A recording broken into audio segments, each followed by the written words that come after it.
Hey guys, this is Earl from Virginia, and today, in today's episode, I'm going to show you my sifter box that I built. Getting ready to go to DIV, which is Diggin in Virginia. It's in Culpeper, Virginia. It's about 2 weeks away. Going to DIV XXXIV, and show you something I started about 7 years ago, but I just finished up, so I'll have it for the dig. All right, make it simple. My sifter box. I made it to be a handheld box. Basically, it's made out of scraps I had around the house. I did buy a few things. What I did buy, I'll show you really quick, was the quarter inch chicken wire, chicken mesh, chicken fence, whatever you want to call it. Some butterfly nuts and some bolts for the swing hinge, and I think that's about it. I had some stain at the house, and I had the rest of the wood. Oh, I did buy a fairing strip to make the legs. That's the only thing I bought. Fairing strip and the bolts and the chicken mesh. The rest of it's just scraps I had around the house. But let's walk around this thing real quick. I got legs. I got a rear leg for a tilt. I put another hole in there so I can drop it down either further, so I can use this hole, just take the butterfly wings off and the bolts and move it down a little lower if I want to. I didn't want to make it a stand-up job because I think I'm going to be made it for the huts and fire pits there, and I'm probably going to be sitting down in the hut or the hole. If I dig a hole, I'll be sitting down in it, and I'll just have this on the lip of the hole and use it that way. But what's cool about it, I can use flip the leg up and use it for a carry handle if I need to, and it works pretty well. I'm holding it like this and it sits down pretty well, or I can just carry it by the side. These are actually they're just sitting in there loose. They're my rakes. You put them for raking your material down. I got them just sitting in there. They're just tethered on with some paracord and a little wooden bead. I'll take them off. It's using like a button hook, just holding it on there right now. It's just a place so I can stow it when I carry it. I don't have to put it in a separate pallet or something. It'll just be attached to my sifter. But let's get down to some quick dimensions. And actually what I did when I built this thing, so it's not exact, but it's roughly 20 inches wide, and it's 24 inches long. And I used 2x4s. They were scrap 2x4s I had. I did do a little relief joint here and use glue and a couple screws on the side to try to make it a little bit stiffer. I did that on both ends. And then I just used some, I think, provincial pine stain. I originally thought it was cherry, and I had some cherry left, so I did the legs in cherry. It's no big deal. It's just to protect the wood a little bit in case of moisture and rain if I get it. But it's going to work pretty good for me, I think. Looked at several. I originally made it just as a single box to use the two long handles and sift it by hand, and I said, man, that's going to be a pain in the butt. So I built the legs. I just finished the legs here recently, and I think it's going to turn out all right. I really like it. It's not that heavy, and something y'all can do if you want to. If you do any bottle pits or fire pits or digging huts and you need to sift your dirt and you get down a fire pit or something, you want to get some of the small stuff like marbles, porcelain buttons, glass, broken glass bottles and stuff like that. It'll work great for that. And like I said, 2 weeks we're going to DIV, and looking forward to using it there. So this is my sifter. Also this afternoon on this episode, I'm going out to my buddy Jack's house, and he's got a two-story, I think three-story farmhouse, stone, made out of limestone, and he's rebuilt it over the years. He kept it pretty much to period, except for updated and fixtures and stuff like that. But that thing's got like 20-inch thick walls. It's a beautiful house. It was built in late 1780s, and we're going up there this afternoon, so we'll have some footage off of that too. Hopefully, get a few finds there. So this is Earl. I'll see y'all in a little bit later.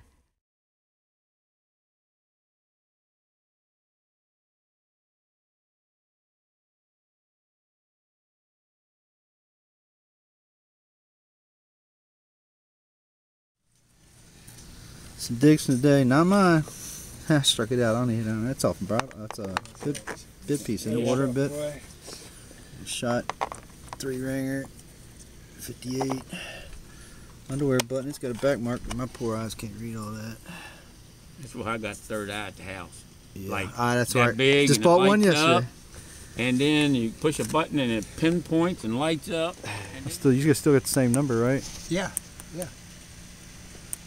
I'm digging cipher today. Alright guys, this is Earl from Virginia. I'm just going to show you a wrap up of my dig today because I didn't find anything really even worth filming, but just to show you, day of digging. This is my first dig of 2016, and basically I got take it that's a railroad spike. What's left there's probably one like that. Got a couple spikes. That one's missing a head. That one's got a head. These are railroad spikes or building spikes. A couple nice pieces of horseshoe. This one, never dug one quite like that before. It's either a big draft horse or mule or an ox. It's typical horseshoes around here like that one, and big difference there. Anybody have a clue what kind of shoe that is? Let me know. Did get a nice square nail. Nothing but about that special. 22 bullet.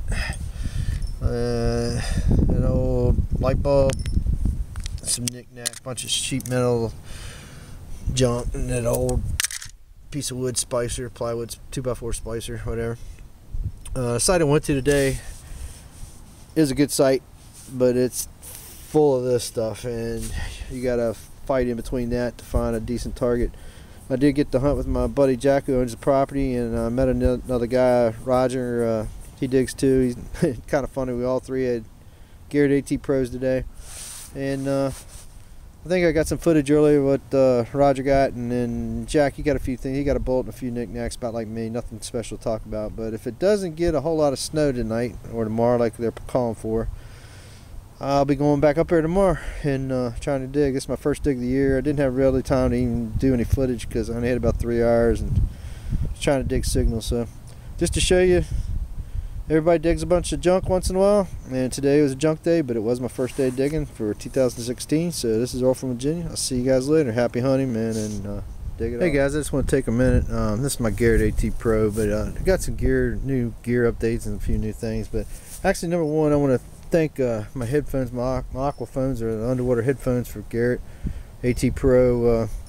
I will say I appreciate Garrett repair service.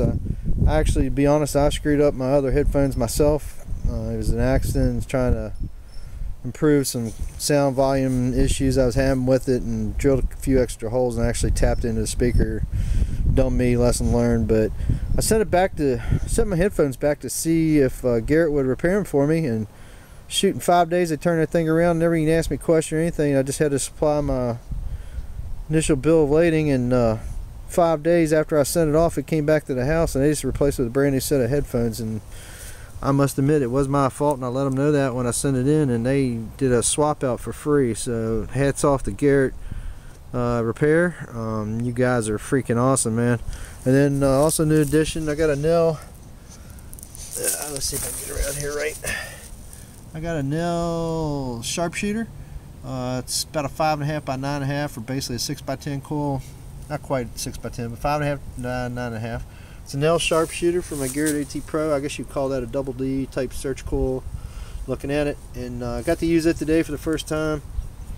Kind of like it. It reminds me a lot of my 6x10 SEL coil I got on my MXT, my Whites MXT.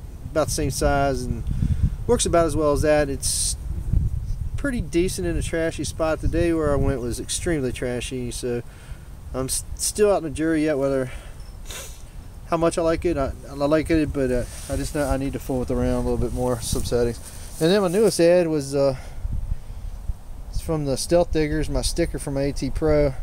If you don't watch their channel, this is kind of like an ad for them today. You need to be that. The Stealth Diggers, they come on every Thursday night, 6 o'clock. They got a show, and they are freaking awesome. So live free or die. Got a Stealth Diggers thing. And that's it. Give you an update on some gear updates for 2016. Getting ready for the DIV hunt, which comes up in about 2 weeks. I think it's 12th through the 16th of March, which is March now. And kind of scary thought is I think we're getting snow. They're calling for snow tomorrow, about 3 inches. But the ground seems pretty decent. It's good and wet, and have high hopes for the hunt. Meeting some good friends, Hornbush from Tennessee, Jeff in Tennessee, probably LA Gold, and a bunch of guys I haven't seen in about 7 years because I've been out of the loop from hunting DIV. So I look forward to get back to it, and look forward to having a lot of fun. I'll see you all. Happy hunting and dig it all, man. Later.